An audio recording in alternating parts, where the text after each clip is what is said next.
Hi, I'm Nora Whitaker, and last year, my sister, the family's golden child, didn't just fire me from the company I built, she staged a public coronation as CEO, smirking as she erased my legacy in front of everyone, daring me to stay silent. But she forgot one lethal detail. I hold the key to unraveling her empire.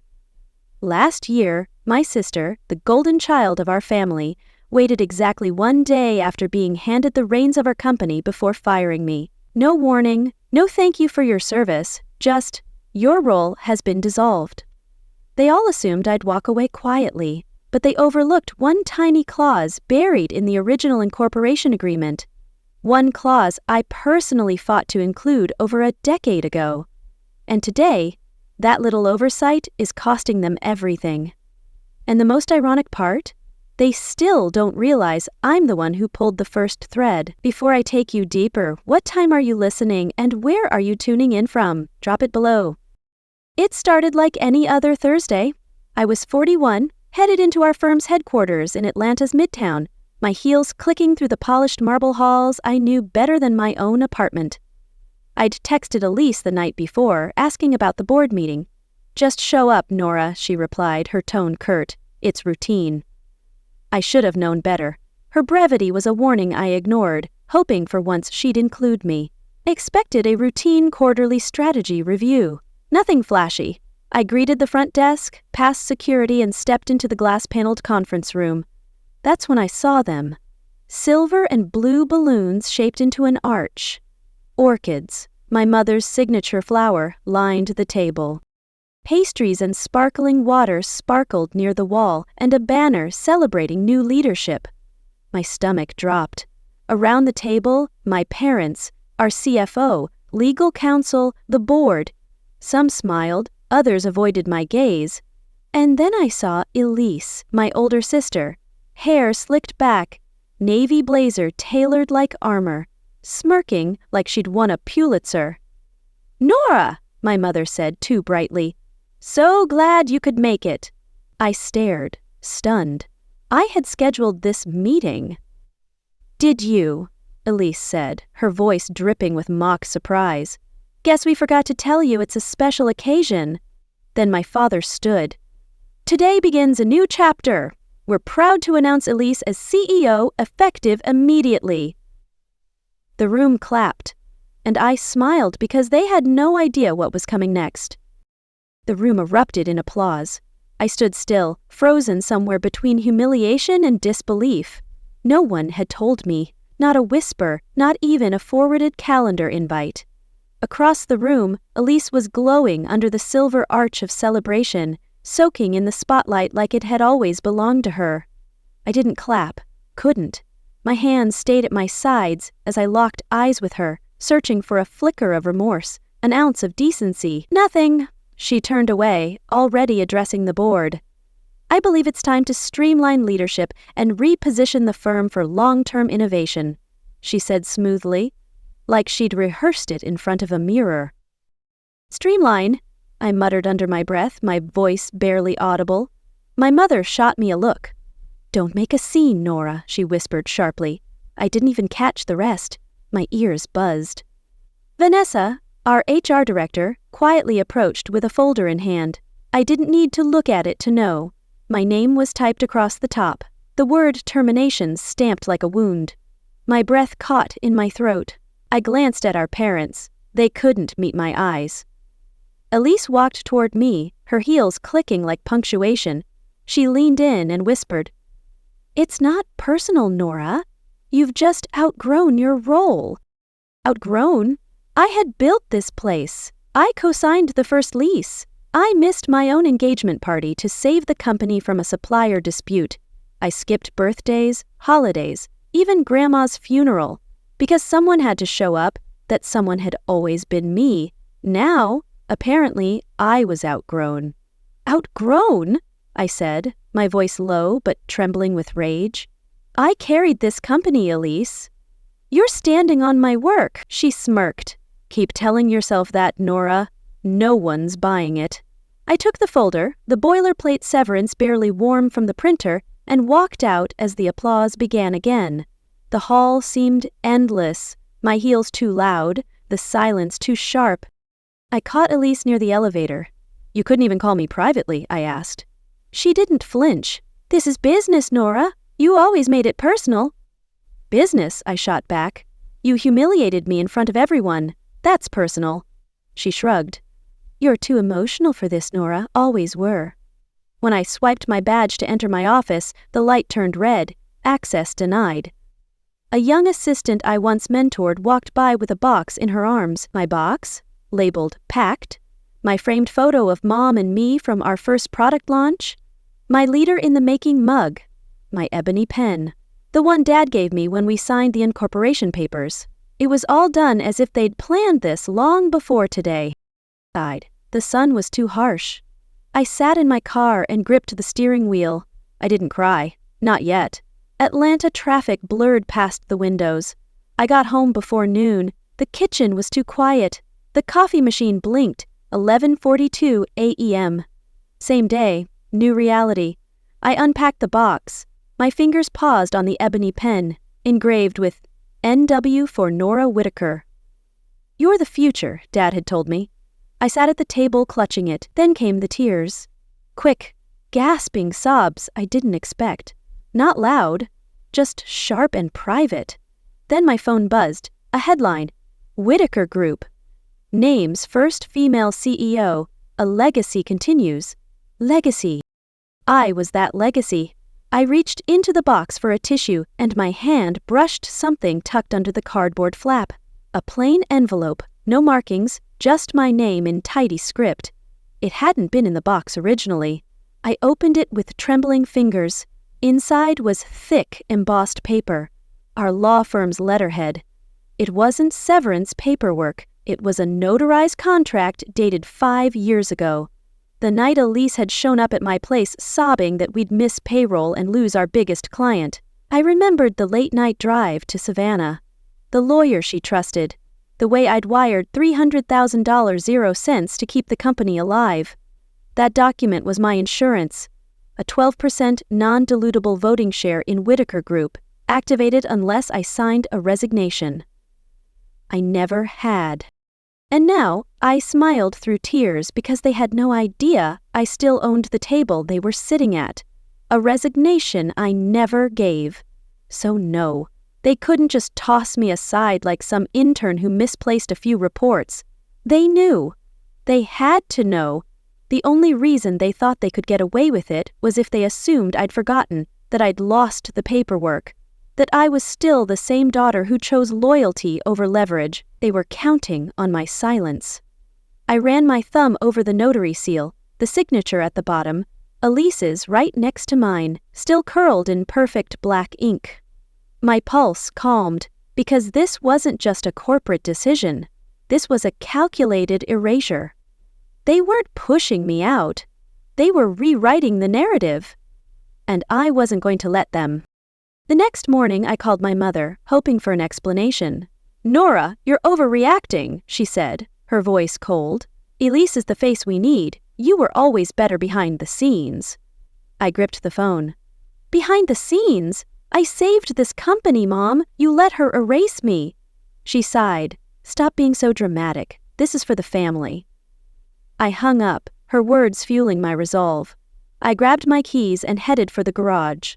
The heavy door groaned open, letting in a rush of humid late summer air.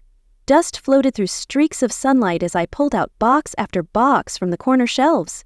Years of tax returns, hard drives, a few bank statements, and shipping receipts. Then I found it. A red folder labeled 2020, Walla Emergency. Inside, printed emails, transfer receipts, even a scanned copy of the wire confirmation, and taped to the inside cover, a flash drive. I plugged it into my laptop right there on the workbench, a single audio file. I clicked play. Elise's voice filled the garage, soft, shaken. "Nora, I don't know how to thank you. If I ever forget this, I shouldn't be in charge of anything." I played it again. This time, I didn't cry. I didn't flinch. I just focused. This wasn't heartbreak, this was war. I packed the file, the contract, and my laptop into a leather tote Dad gave me when we closed our first big deal. Then I left. I didn't want to sit in my kitchen feeling betrayed. I needed neutral ground, a space to think. I parked outside a quiet cafe nestled between a bookstore and a real estate office. Ordered a chamomile tea, picked a booth near the back. I opened my laptop and began gathering every breadcrumb I'd ever left behind. Marketing decks I'd edited, payroll reports I'd personally approved, investment memos with my annotations, screenshots, folder structures, audio backups. The more I pulled, the less it felt like mourning and more like building a case. They thought I'd fold. They thought I was still the version of Nora who apologized for taking up space, but I was done apologizing. Then my inbox pinged. Subject line, "I don't agree with what they did to you. We should talk." From Simon Delgado, our longtime accountant. Quiet, meticulous, invisible in the boardroom, but he saw everything. I replied without hesitating. An hour later, I was walking along a quiet stretch of Peachtree Street, dusk settling like ash between closed storefronts. His building was old, wedged between a yoga studio and a tailor frozen in the 90s. Simon opened the door after 2 knocks. Same slouched posture, same soft eyes, but tonight he looked worn down, tense. "I'm glad you came," he said, leading me into a living room that smelled faintly of burnt coffee and laundry detergent. He gestured to a table stacked with USBs and folders. "They told me to delete everything," he said. "Board minutes, your voting rights, ownership records." My stomach twisted. "I was supposed to erase you." I stayed quiet, let the weight of it settle. Simon opened his laptop and clicked a folder labeled "Not Forgotten." "They offered me a bonus if I kept quiet," he said. "Figured I'd stay quiet 'cause I'm just the accountant." He pressed play. Elise's voice. "She's never meant to last. She's emotional dead weight." I didn't blink, but I felt the heat rise in my throat. Next voice, my mother. "She's family, but we need someone more polished, presentable. Reliable." She meant not someone who disappears. I didn't disappear. I was on unpaid leave taking care of Owen, my partner, while he battled stage 2 lymphoma. I kept the books running remotely. I answered emails during chemo sessions, and they knew it. I clenched my fists. "They used Owen's illness against me," I said, my voice shaking.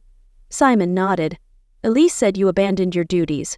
I told her it was a lie, but she didn't care. I didn't cry, not because I finally had what I needed and they had no idea what was coming next. The time for trust had passed.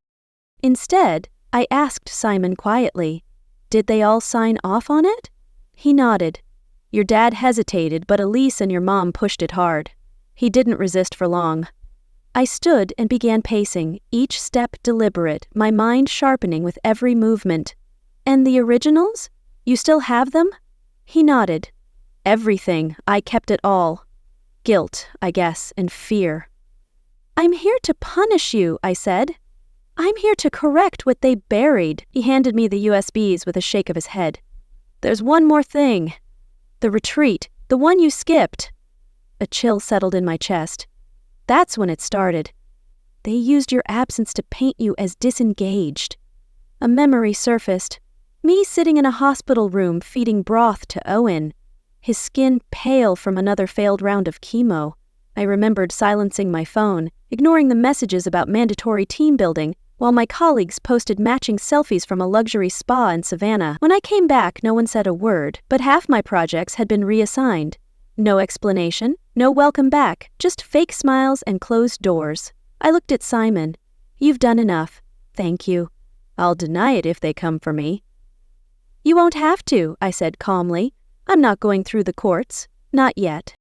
Back home, I poured myself a glass of water and sat at the kitchen island, the same counter where I once signed loan forms to rescue this family. I connected my encrypted drive, copied over the files, and labeled the new folder Rebirth. Then, I reopened my LinkedIn. It had been dormant for nearly 7 years. Another sacrifice to keep up the illusion of loyalty. Within minutes of reactivating it, the messages flooded in, but one made my heart stutter. "Hey, stranger! Still got that spark? I may have a proposition." From Gideon Marshall. Gideon had left our firm quietly years ago. No drama, just a quiet nod and a brief handshake. He was once the only person who saw me. Not Nora, the younger daughter, not the placeholder, but me. His message continued. I always knew who actually brokered those vendor deals. Let's build something that's yours this time. Name on the door, full partner, come talk. 2 days later, I stood in front of a sleek glass building in Buckhead, its mirrored windows flashing in the morning light.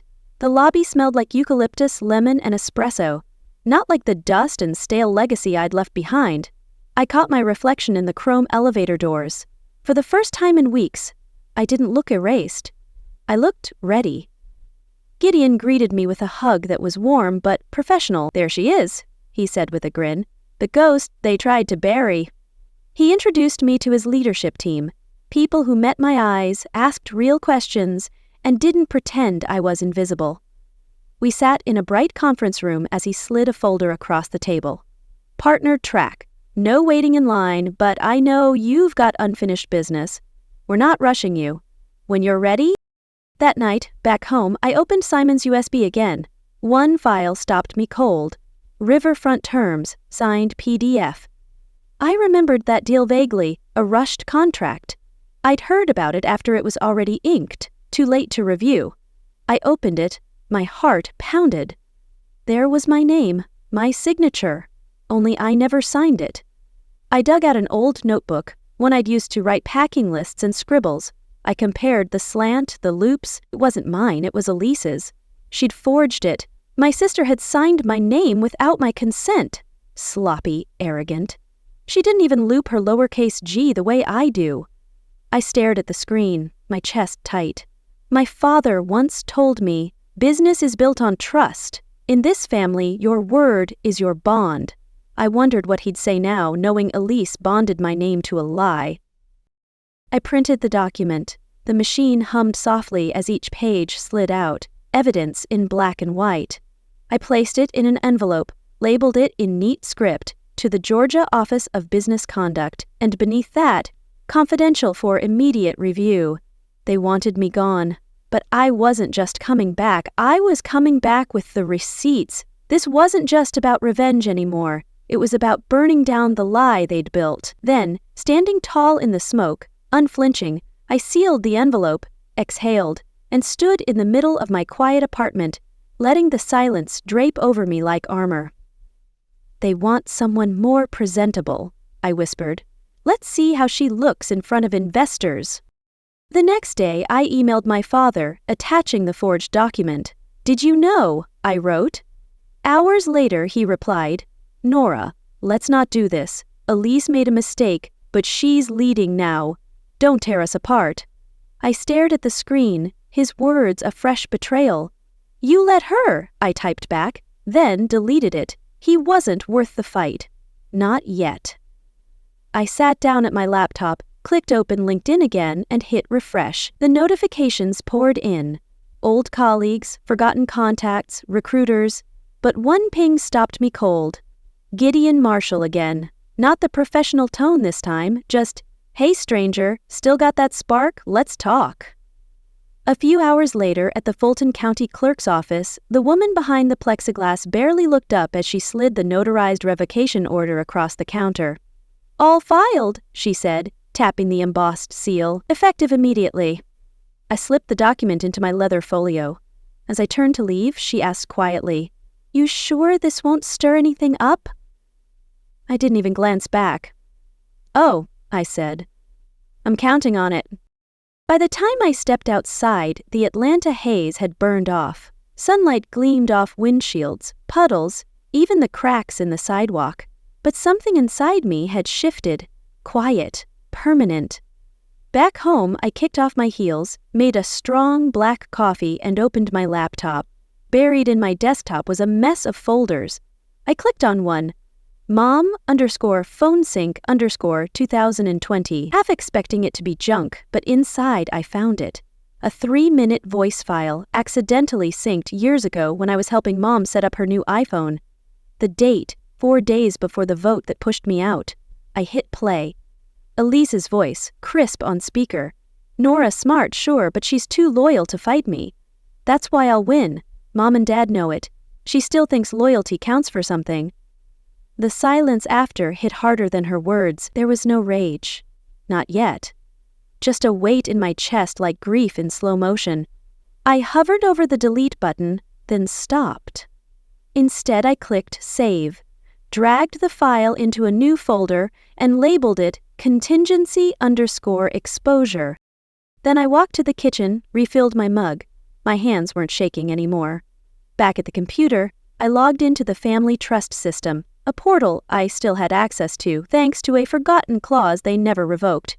They uploaded the revocation of power of attorney, stamped, signed, effective today. With one click, Elise's authority vanished. I smiled. Not from vengeance, from clarity. Later that evening, I slipped on a charcoal blazer I hadn't worn in a year, packed a slim tote with the essentials, my laptop, a thumb drive, the revocation and the voice recording, now burned to disk, labeled in red Sharpie. Before I zipped it shut, I opened my email one last time. Subject: use only if she forgets. To myself.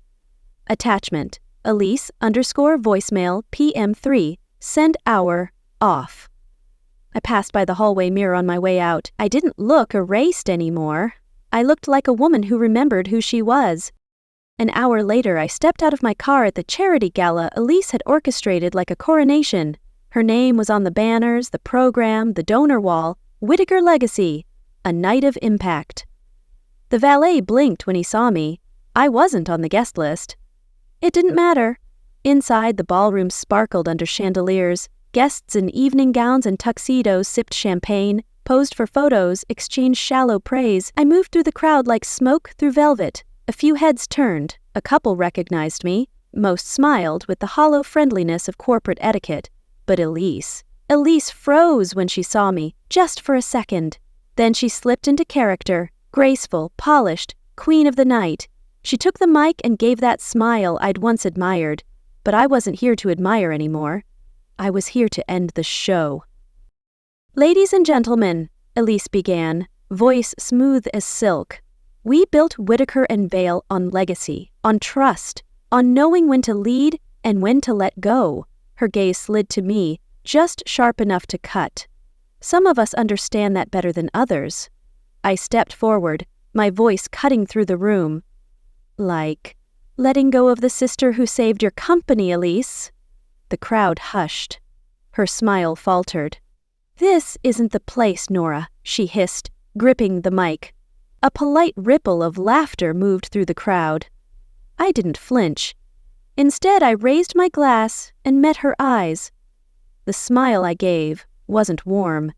It was the kind that made people shift in their seats, the kind that said, "You missed something, and you'll realize it too late." I didn't stay for the applause.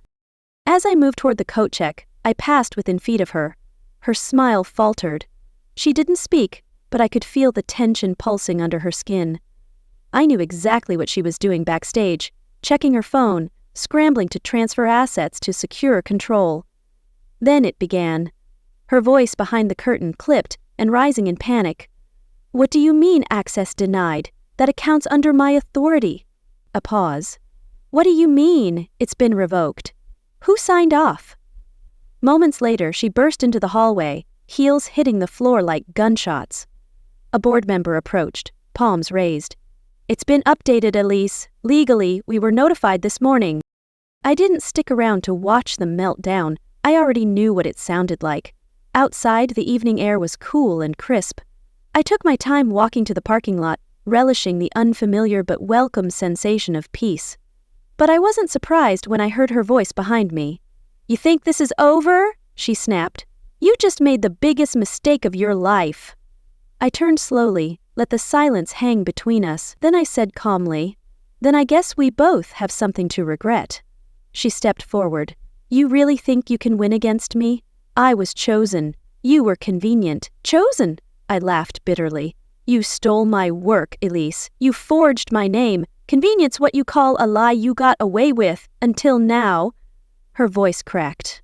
Not from pain, from rage. I stepped aside, clearing the path back to her car. "You have a lovely night, Elise." Back home, the stillness met me like a friend. I slipped off my heels, changed into sweatpants, poured a glass of water. Then I noticed the door. It scratched deep, like someone had tried to pry it open. My stomach dropped. I checked the mailbox in the lobby. The metal was bent. "Security reviewed the footage. We saw someone near your vehicle," the officer said. "But no plates, no face, no entry, just enough to unsettle. Nothing stolen, nothing broken, just disturbed." I called Owen that night, my voice shaking. "They're trying to scare me," I said. He was quiet, then firm. "You're stronger than their threats, Nora. Don't let them win now." His words steadied me, but the fear lingered. Back upstairs, I sat in the dark, letting the silence rebuild my armor. Then I reached for my phone, played the voicemail again. Elise, smug and amused. She won't fight back. She never does. That's why I always win. I let it play again and again. Then I whispered, "Let's change that." 2 days later, I parked a block from the Eastside Community Center where Elise was presenting to the Neighborhood Development Board. Her silver BMW was already there, of course. I double-checked my bag. The envelope was still there, sealed, notarized, final. My fingers brushed it, like habit. Inside, her voice carried across the hall before I even saw her. "As acting trustee," she announced confidently, "I've streamlined Phase 1 of the Whitaker Riverfront project. Efficiency is everything. Phase 1, property tied to her family trust. My share included." I didn't rush. I walked down the side aisle slowly and placed the envelope in front of the board chair without a word. Heads turned. Elise turned too and froze. Then, in perfect performance mode, she smiled. "Well, look who finally decided to show up. I'm here to set the record straight," I said, my voice steady. "You're presenting on my work, Elise. Care to explain?" Her smile twitched. "Don't embarrass yourself, Nora," she snapped. But her voice wavered. I said nothing, just sat in the back row. The chairman opened the envelope, scanned the contents, and passed it to a colleague. Whispers spread like spilled water. Then he cleared his throat. "Before we move to item 4, we need to pause for legal review. This revocation notice affects the standing of recent asset decisions." Elise's smile tightened. "Oh, come on," she said too quickly. "This is last-minute theatrics. None of this is official." But her voice was a touch too loud, a little too high. And just like that, the room no longer belonged to her. The chairman didn't budge. "It's notarized, time-stamped. We'll pause all pending votes until legal counsel weighs in." For the first time in a long while, I saw Elise blink. Her eyes scanned the room like someone searching for backup that wasn't coming. I didn't wait around. I left before the murmurs started. As I passed the lobby, I heard someone whisper, "I thought she was gone for good." I kept walking. That night, I met Leela at a cozy cafe on the east side, the kind with fairy lights and acoustic music. She was already there, tucked into a corner booth, coffee in one hand, tablet in the other. "You are subtle," she said, "but surgical." "Surgical leaves a scar," I replied. She tapped her screen. "It's ready. The transfers, the board vote, the signature you never gave. If you go public, it'll shake everything." I stared at my cup. "I haven't decided." Lila met my gaze. "You helped me once. I won't push, but I'll be ready when you are." I nodded slowly. People love a Phoenix story. They love the fire more. On the drive home, Stevie Nicks came on.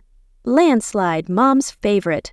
I could hear her voice, light and tired, saying, "Let her shine, Nora. It's her turn." "It was never a turn," I whispered. "It was a sentence." Back home, I opened the drawer I hadn't touched in years. Inside was the original ledger wrapped in faded geometric fabric. Elise always said it was lost. I never corrected her. I pulled up my phone, dialed Leela. "I'm ready." That night, I reread every receipt, every scribbled note in my handwriting, evidence that I'd always been there, just behind the curtain. At 6:04 a.m., Leela texted, "Live." The article hit fast. The silent founder, what really happened at Whitaker and Vale. It was direct, backed with documents, clear as crystal. side-by-sides of my name on founding forms beside Elise's award photos, internal emails, graphics. It wasn't a story, it was a reckoning. By midday, my inbox was buzzing. Malik, a former intern, always thought something didn't add up. Sophia, one of our first clients, you were always the quiet one, but I saw you. If you build again, I'm in. Then came the message I didn't expect. From McKinley Everstone Capital, Nora, let's talk next steps. I was pouring coffee when the phone rang. I didn't need to look. Elise, you vindictive witch, she screamed. You think they'll see you as a victim? You're pathetic. I built this. I said nothing. I just tapped end. By afternoon, a cease and desist hit my inbox. Her lawyer accused me of defamation. Attached were files to prove her exclusive leadership. But one stopped me cold. A 2020 report, the riverfront proposal, her key piece of evidence. And on page 6, the falsified ledger, the same one she used to cut me out, the one she claimed I signed, only now she'd submitted it in a legal filing. She had no idea I still had the original. That evening, I met Mr. Vance, my attorney, in his small office above a bakery on Howell Mill Road. He flipped through the documents, then looked at me over his glasses. You just gave us everything, he said. I nodded. She always believed she was untouchable. Not anymore. I left his office and called my father one last time. You knew she forged my signature, didn't you? I asked. He was silent, then sighed. Nora, it's complicated. Elise is the future. You're too stuck in the past. I hung up, his words a final confirmation of where I stood. For the first time in years, I didn't feel erased. I felt real. And tomorrow I'd be undeniable. He didn't waste time. I take it this is urgent, Mr. Vance asked, closing the office door behind me. I handed him the fabric-wrapped ledger, faded geometric, familiar in my hands. This is the original, I said. She lied again, on record this time. He unwrapped it, flipped through the pages, and let out a quiet whistle. Well, this just turned into perjury. His eyes sharpened. We're not playing defense anymore. By nightfall, Lila's story had hit national news syndication. Not front page, but loud enough to shake trees. And shake them it did. Later, I drove through the old business park off I-85 where it all began. Most offices were dark, but one still glowed. My old suite, now rented by an architect who admired what Whitaker and Vale used to be. He let me in. The desk was gone, but the old oak chair Dad had made still sat in the corner. Low bump, sanded smooth, initials NW carved into the slat. I ran my hand along it. For years, I felt like a guest in my own legacy. But tonight, I didn't feel like a placeholder. I felt like the author. That night, I didn't sleep, not from fear, but readiness. 2 weeks later, I stood outside the courtroom, shoulders squared, breath steady. Inside, Elise sat at the opposite table, draped in control, trying to look unbothered. Her lawyer looked pale, flipping documents too late. The judge began. We've reviewed the financial documents submitted by the plaintiff. There are inconsistencies between Ms. Elise Whitaker's version and the original ledger. He paused, looked directly at her. Submitting forged records is not an oversight. It's a criminal offense. No gasps, just silence. Elise stared forward, unblinking, like the words didn't register. Her lawyer whispered, desperate. She didn't move. The judge continued. This court refers the matter for criminal review under Penal Code 115. In addition, financial restitution will be paid to the defendant. It was done. Outside, reporters waited. Cameras clicked, questions flew. I didn't answer any. I walked past them, shoulders high, calm. The story spoke for itself. That afternoon, I met Lila at a coffee shop near her office. We sat near the window, ceramic mugs warm in our hands. She stirred her drink. Do you regret any of it? I thought about it. Not the trial. Not Elise. I thought about hospital nights, press releases with my name left off, and holidays I worked through while she got applause. I regret thinking I needed their permission to matter, I said. Lila didn't respond right away, just nodded, slow, knowing. That evening, I returned to the studio, a co-working space I helped launch with 2 other women, both forced out of their companies. One by her husband, one by a board who said she didn't look global enough. No receptionist, no marble floors, just real plants, repurposed desks, hardwood beneath our feet. My corner was simple. A corkboard, a laptop, a window facing east. And the chair. Dad's chair, cleaned, polished. I'd fastened a small plaque on the back, to the one who stayed silent, then spoke the loudest. I didn't cry. I just sat, let it settle. This wasn't about revenge anymore. It was about reclaiming. I stood and walked to the window, the city lights flickering like promises I wasn't sure I could trust. The courtroom victory felt solid, but it didn't fill the void left by years of being unseen. My phone buzzed with a new message from my mother. "Nora, can we talk? We're still family." I stared at it, the word family a jagged edge. Part of me wanted to believe her, to hope for reconciliation, but the scars were too deep, the trust too broken. I didn't reply, not out of anger, but because I needed space to heal. Gideon's offer waited, a chance to build something new, but I wasn't ready to leap. The weight of the fight clung to me, a reminder that reclaiming my worth wasn't a single triumph. It was a daily choice, messy and uncertain. I pressed my hand against the glass, the oak chair behind me a quiet anchor. I wasn't whole yet, but I was moving forward, step by step, through the wreckage they'd left. Have you ever had to rebuild yourself after being made small? Tell me in the comments. I read everyone, and if no one has told you today, your worth isn't theirs to define. See you in the next.